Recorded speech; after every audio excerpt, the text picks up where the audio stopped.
देखो, इस प्रसंग का नाम प्रणय गीत है। आचार्य लोगों ने बताया है कि यह प्रसंग इतने ही श्लोकों में क्यों है। श्लोक की संख्या का अभिप्राय भी सब जगह दिया हुआ। श्री वल्लभाचार्य जी महाराज तो यह दावा करते हैं कि यदि भागवत में से एक अक्षर, एक पद या एक वाक्य या एक श्लोक भी निकाल दो अथवा बढ़ा दो तो पकड़ में आ जाएगा, क्योंकि उन सब की गणना है और वे सब हिसाब से रखे, इसलिए उनका समन्वय अविरोध से करना चाहिए। स्कंधे प्रकरणे अध्याये श्लोके वाक्ये पदेक्षरे सप्तधा विभजत्यर्थ सप्तधा विभजन्नर्थ अविरोधेन मुच्यते। जब जब योगेश्वरेश्वर भगवान श्री कृष्ण ने गोपियों को बड़ा विकल देखा, बड़ा व्याकुल देखा, वृंदावन में, तो भगवान हंसने लगे। आत्मा रामो, यद्यपि आत्मा राम होने के कारण उनको किसी से व्यवहार करने की आवश्यकता नहीं है भगवान को, तथापि उन्होंने हरि रमक गोपियों को विहार कराया, आनंद दिया। उनके साथ भगवान की उदार चेष्टाएं प्रारंभ हो गई। उन्होंने अपने आप को खुला छोड़ दिया और गोपियां भी आनंद में मग्न होकर के गान करने लगी। उपगीयमान उद्गायन। श्री कृष्ण कभी वन की शोभा, कभी शरद ऋतु की शोभा, कभी यमुना जी की शोभा का वर्णन करें और गोपियां भी कृष्ण कृष्ण कृष्ण के नाम का गान करें। तब यमुना जी के पुलिन पर जाकर आविष्ट हो गए। मालां बिभ्रत वैजयन्तीं व्यचरन् मण्डयन् वनः वनं नद्या पुलिनमाविश्य। यहाँ आविश्य का अर्थ ऐसे समझो कि जैसे गंगा जी की बालू है, बालू, वैसे ही यमुना जी की भी बालू, लेकिन गंगा जी और यमुना जी की बालू में थोड़ा फर्क है। यमुना जी की बालू गंगा जी की बालू से जरा विलक्षण है।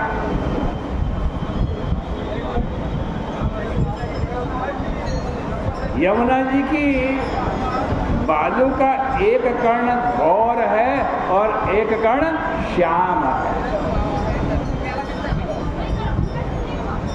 एक बालू का सांवरी है, एक बालू का श्वेत है। श्री कृष्ण गोपियों सहित यमुना जी की बालू का राशि में आविष्ट हो गए। मतलब यह है कि जितनी जितनी कृष्ण बालुकाएं हैं, श्याम बालुकाएं हैं, उतने उतने कृष्ण हैं, और जितनी जितनी श्वेत बालुकाओं के कण हैं उतनी उतनी गोपियां हैं। सारा यमुना का पुलिन असंख्य गोपियों, असंख्य श्री कृष्ण से आच्छादित हो गए और उन्होंने आविष्ट होकर के वहाँ विहार किया। यमुना जी ने सबको संभाल रखा था। बाहु प्रसार परिरंभ कराल करो, निविस्तनाल भनन, निविस्तनाल भनन मनखाग्रपातै विल्यावलोक हसितैर् ब्रजसुन्दरीणाम् उत्तम्भयन् रतिपतिं रमयाञ्चकार।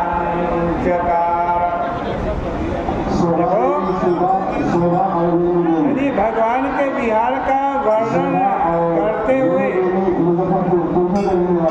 अथवा सुनते समय आपके मन में कोई झेप, संकोच या लज्जा आती है तो समझना कि आपका भगवत भाव पक्का नहीं हुआ है। यहाँ अप्राकृत भगवान की दिव्य रसमयी लीला है। जहाँ ये लीला है ना, वहाँ आप लज्जा संकोच क्यों करते हैं? श्री कृष्ण बाहु प्रसार परिरंभ कर अलक ओरो नीवी स्तन आलंबन नर्व नखाग्रपात तथा छेड़छाड़ अवलोकन और हसन के द्वारा ब्रज सुंदरियों को आह्लादित करने लगे। ब्रज सुंदरीणां कर्त्रीणां बाहु प्रसार परिरंभ कराल घोरो। ब्रज सुंदरियां भी बाहें फैलाती हैं, श्री कृष्ण का हाथ पकड़ती हैं और उनके अलकों पर हाथ फेरती हैं। वे भी उनके जांघ और वक्षस्थल का आलंबन करती हैं, उनके साथ नर्व करती हैं, उनको चिकोटी काट लेती हैं, छेड़छाड़ करती हैं और देख देख करके हंसती हैं। इस प्रकार श्री कृष्ण गोपियों के साथ और गोपियाँ श्री कृष्ण के साथ क्रीड़ा करने लगी। ब्रज सुंदरीणाम् उत्कम्भयन् रतिपतिं रमयाञ्चकार। और इतने में वहाँ क्या होना आ गया? इतने में आ गए कामदेव। वे ऊपर की ओर दिखाई पड़े। भगवान ने कहा कि अच्छा बेटा, तुम्हारी इतनी हिम्मत कि तुम हमारे बीच में आ गए। लो, तुम खंबे की तरह खड़े हो जाओ, जड़ हो जाओ। रतिपतिम उत्तम भयन उद ऊर्ध्वम स्तंभयन रमयांचकार स्वकर्तृक छेल्यावलोक हसितैः ब्रज सुंदरीणां रतिपतिम उत्तम भयन अथवा ब्रज सुंदरीणां कर्तॄणां छेल्यावलोक हसितैः रतिपतिम उत्तम भयन। ये सब नाम मिले भगवान को। अब गोपियाँ इतनी आनंद मग्न हो गई कि उनकी दृष्टि स्वयं की ओर चली गई। जब गोपों के रस में बाधा आती है तब उनकी दृष्टि दूसरी ओर चली जाती है। जब यशोदा मैया के रस में बाधा पड़ती है तब उनकी भी दृष्टि दूसरी ओर चली जाती है। लेकिन गोपियाँ तो कांता भाव वाली, इनकी दृष्टि यदि दूसरी ओर चली जाए तो इनके पाति व्रत में पति स्नेह में ही बाधा पड़ जाएगी, रसभंग हो जाएगा। इसलिए गोपियों के रस में जब विघ्न उपस्थित होता है तब उनकी दृष्टि किसी दूसरे पर नहीं जाती, स्वयं अपने ऊपर चली जाती। गोपियों को यह आत्मदृष्टि हो गई कि मैं शुद्ध हूँ, बुद्ध हूँ, मुक्त हूँ। यद्यपि प्रत्यक्ष चैतन्य की दृष्टि से सबसे अंतरंग आत्मा है, परंतु भगवान चैतन्य की दृष्टि से सबसे अंतरंग परमात्मा चैतन्य। इसलिए जब गोपियाँ अपने ओर देखने लगी तब उनका देखना बंद हो गया। आत्मानं मेनिरे स्त्रीणां मानिन्योऽभ्यधिकं भुवि। जब किसी दूसरे पर दृष्टि जाती है तब आत्मरस और भगवत रस लोप हो जाता है।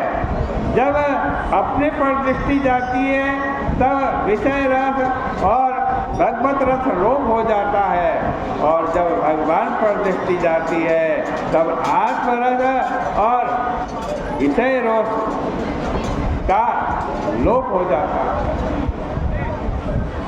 एक ही रस दृष्टि रह सकती है, तीन जगह रस दृष्टि नहीं रह सकती। इसलिए जब गोपियों ने रास में अपनी ओर देखना शुरू किया तो रस का लोप हो गया। भगवान ने सोचा कि जब गोपियाँ मेरी ओर नहीं देखेंगी तब रस का उदय कैसे होगा। उन्होंने कहा कि गोपियों, यदि तुम्हारे को अपना आपा ही इतना प्यारा है कि हम बड़ी सुंदरी हैं, मानिन्यभ्यधिकं भुवि सौभग मदम मानम च, तो अब तुम अपना होठ अपने आप ही चाटो, अपनी आँखों की सुंदरता अपने आप ही देखो, अपने हृदय पर अपने ही हाथ फेरो। अब तो तुम्हें हमारी ज़रूरत नहीं रही, जाओ तुम लोग मौज करो।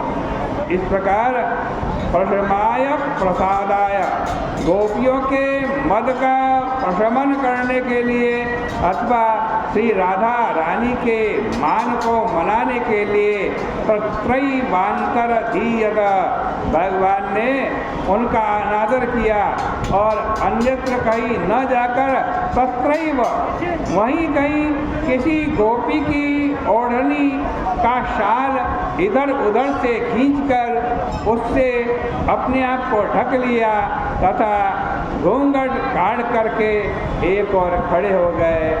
इस प्रकार से श्रीमद् भागवत महापुराण के 10वें स्कंद का 29वां अध्याय यहीं परिपूर्ण होता है। कल को 30वें अध्याय की चर्चा आपके सामने होगी।